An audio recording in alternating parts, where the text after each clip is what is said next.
హైదరాబాద్ లో గంజాయి బ్యాచ్ రెచ్చిపోతోంది. జూబ్లీహిల్స్, బంజారాహిల్స్ లో గంజాయి తాగుతూ రోడ్లపై రచ్చ చేస్తున్నారు. జనాలపై దాడులకు సైతం దిగుతున్నారు. తాజాగా బంజారాహిల్స్ ఏసీబీ కార్యాలయం దగ్గర హంగామా చేశారు. గంజాయి మత్తులో ముగ్గురు యువకులు చర్చి లోపలికి వెళ్లారు. స్నానం చేయడానికి నీళ్లు కావాలని అడిగారు. లేవని చెప్పడంతో వారిపై దాడి చేశారు. మహిళను కూడా చూడకుండా పశువులా రెచ్చిపోయారు.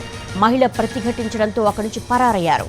బాధితులు పోలీసులకు ఫిర్యాదు చేశారు. ఇటీవల గంజాయి మోకల దాడులు పెరిగిపోయాయని, పోలీసులు కఠిన చర్యలు తీసుకోవాలని కోరుతున్నారు బాధితులు.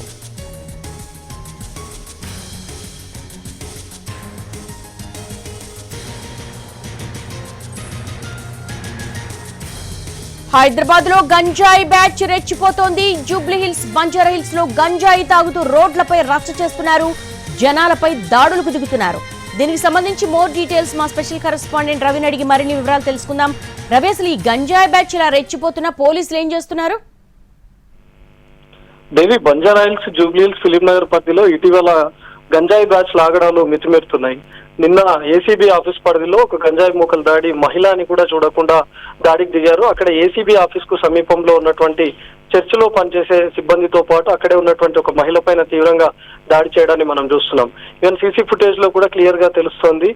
ఆ గంజాయి బ్యాచ్ అంతా సాయంత్రం అక్కడికి చేరుకుని తాము స్నానం చేయడానికి నీళ్లు కావాలని చెప్పి అడిగారు. కానీ ఇది ఒక చర్చ్, ఇది ఒక పవిత్ర స్థలం, ఇక్కడ స్నానం చేయడానికి వీలుండదు, అయినా ఇక్కడ నీళ్లు కూడా లేవు అని చెప్పడంతో మమ్మల్ని అడ్డుకుంటావు అని చెప్పి వాళ్ళు చర్చ్ లోపలికి బలవంతంగా ప్రవేశించేందుకు ప్రయత్నించారు. గేట్ తోసుకొని లోపలికి రావడానికి ప్రయత్నించారు. కానీ అక్కడే ఉన్నటువంటి సిబ్బందితో పాటు ఆ మహిళకు